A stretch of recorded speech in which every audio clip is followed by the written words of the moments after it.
Meus queridos irmãos, graça e paz do Senhor Jesus. No último vídeo falamos um pouco sobre livre-arbítrio, mostramos por que, mesmo antes do pecado de Adão, não houve livre-arbítrio humano. O único que possui livre-arbítrio, que age em função de sua própria vontade, é Deus. O ser humano nunca teve essa condição de agir em função de sua própria vontade. Então, nunca houve livre-arbítrio, porque livre-arbítrio é uma prerrogativa exclusiva de Deus. Vamos entender, para você entender a questão de livre-arbítrio melhor e livre agência, vamos entender 5 aspectos da vontade de Deus. 5 aspectos. Qual o primeiro aspecto da vontade de Deus? A vontade de Deus é decretiva. Deus tem uma vontade decretiva. Como é que a gente prova isso? Olha aqui, eu vou ler 2 textos. Deuteronômio 4, verso 37. Deuteronômio 4, verso 37. Porquanto amou teus pais e escolheu a sua descendência depois deles, e te tirou do Egito, ele mesmo presente, e com a sua grande força. Deus, então, está falando para Moisés que amou os pais de Moisés, os patriarcas antes de Moisés, amou e escolheu a sua descendência depois deles. Isso aqui é vontade decretiva de Deus. Não dependeu da vontade do povo, não dependeu de um suposto livre-arbítrio do povo. Vontade decretiva. Quer você queira, quer não, Deus faz algo em função de sua vontade decretiva. Olha outro texto que comprova isso. Porque tu és povo santo ao Senhor teu Deus. O Senhor teu Deus te escolheu para que lhe fosses o seu povo próprio de todos os povos que há sobre a terra. O Senhor te escolheu para que você seja o seu povo próprio. E aí, dependeu da vontade do próprio povo pertencer a Deus ou não? Não dependeu. Então, isto aqui é evidência da vontade decretiva de Deus. Isso é mais claramente observado quando você observa como é que Deus chamou Abraão. Abraão estava na terra dele, era um pagão, era um ímpio, adorador de deuses estranhos. Deus vai lá e saca Abraão da sua terra. Deus não pergunta se Abraão estaria disposto a mudar de vida. Não, vai lá e toma Abraão do meio, né? E estabelece ali Abraão como aquele que, através de quem ele geraria um povo seu. Certo? A vontade de Abraão não determinou a sua saída lá da sua terra pagã e a sua conversão ao Deus de Israel, Deus Criador, único Deus. Não. Vontade decretiva determinou que Abraão fosse o pai do povo de Deus. Vontade decretiva. Vontade secreta. Como é que a gente pode provar que Deus tem uma vontade secreta? Fácil. Aqui mesmo em Deuteronômio 29, 29, diz assim: as coisas encobertas pertencem ao Senhor nosso Deus.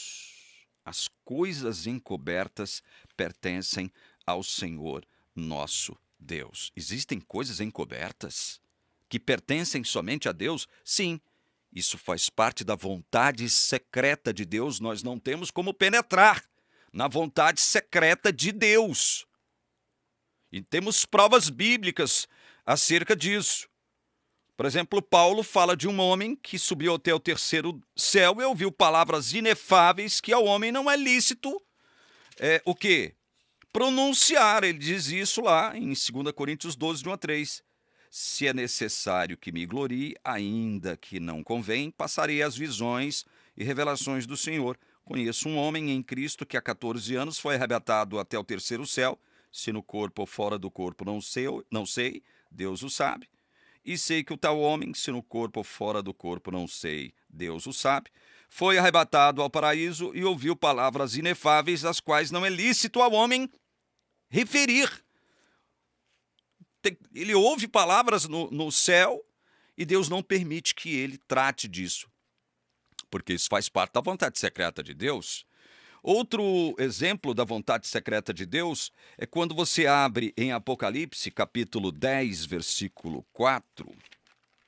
Apocalipse, capítulo 10, versículo 4, diz assim: Logo que falaram os 7 trovões, eu ia escrever, mas ouvi uma voz do céu dizendo: guardem em segredo as coisas que os 7 trovões falaram, e não as escrevas. Guarda em segredo, não fale. Veja, é uma vontade secreta. E não cabe a nós questionar Deus por sua vontade secreta. O próprio Deus selou as palavras do livro de Daniel até um determinado tempo. E aí? Vontade secreta de Deus. Deus tem uma vontade de prazer. O que significa isso? Ezequiel 33:11. O que é vontade de prazer? Ezequiel 33:11. Tão certo como eu vivo, diz o Senhor Deus, não tenho prazer na morte do perverso ou do ímpio, mas em que o perverso se converta do seu caminho e viva. Veja, Deus não tem prazer na morte do ímpio, do perverso. Ele não tem prazer. No entanto, ele vai condenar o ímpio, ele vai condenar o perverso. Ele vai condenar o ímpio, vai condenar o perverso, que não se converter. Ele vai condenar. Mas ele não tem prazer nisso. Vocês estão entendendo? Deus não tem prazer em condenar, mas ele vai condenar um monte de gente. Vai condenar. Então essa é a vontade de prazer de Deus. Nós temos um outro aspecto da vontade de Deus que se encontra em Atos capítulo 14, verso 16. O qual, está falando de Deus aqui, né? Nas gerações passadas, permitiu que todos os povos andassem nos seus próprios caminhos. Veja que, com relação a Israel, Deus determinou o caminho em que Israel deveria caminhar. Mas em relação aos demais povos, Deus fez o quê? Permitiu que todos os povos andassem nos seus próprios caminhos.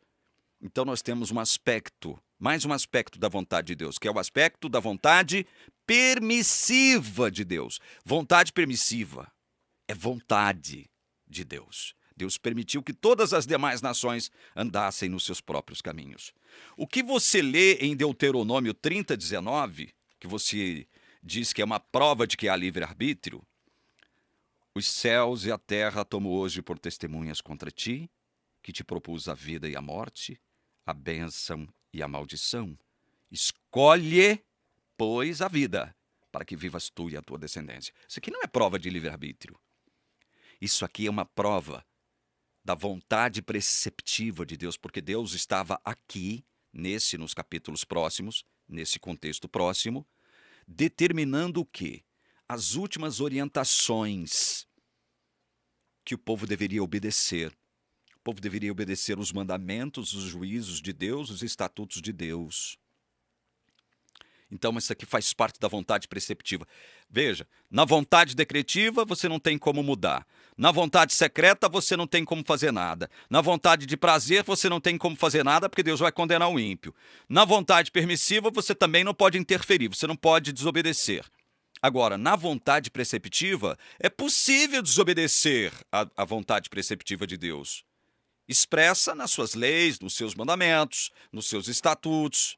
E foi o que o povo fez, e o próprio Deus já sabia que o povo não cumpriria a sua vontade preceptiva. Tanto é verdade que ele diz aqui, olha, em Deuteronômio 31, verso 16, ele diz: disse o Senhor a Moisés, eis que estás para dormir com teus pais, e este povo se levantará e se prostituirá, indo após deuses estranhos na terra para cujo meio vai, e me deixará e anulará a aliança que fiz com ele. Está vendo só? Isso aqui é prova de livre-arbítrio? Não, isso aqui é prova de que o povo estava numa condição de total depravação. Total. Embora Deus ordenasse o povo a escolher, escolhe a vida, meu povo, escolhe a vida, para que vivas tu e toda a tua descendência. O povo desobedeceu a Deus. Isso é prova, isso é evidência da depravação total do ser humano. Então, Deuteronômio 30:19 não é prova de existência de livre-arbítrio, porque o próprio Deus orienta ali, olha, eu propus vida e morte, bênção e maldição. E depois ele não fica esperando. E aí, qual vai ser a sua decisão? Povo de Israel. Ele não faz isso. Ele ordena, escolhe a vida. Escolhe a vida! E aí, isso não é uma interferência num suposto livre-arbítrio? Não seria uma interferência? Pense nisso, irmão. Pense nisso. Que Deus abençoe você que assistiu esse vídeo até o final, em nome do Pai, do Filho e do Espírito Santo. Amém.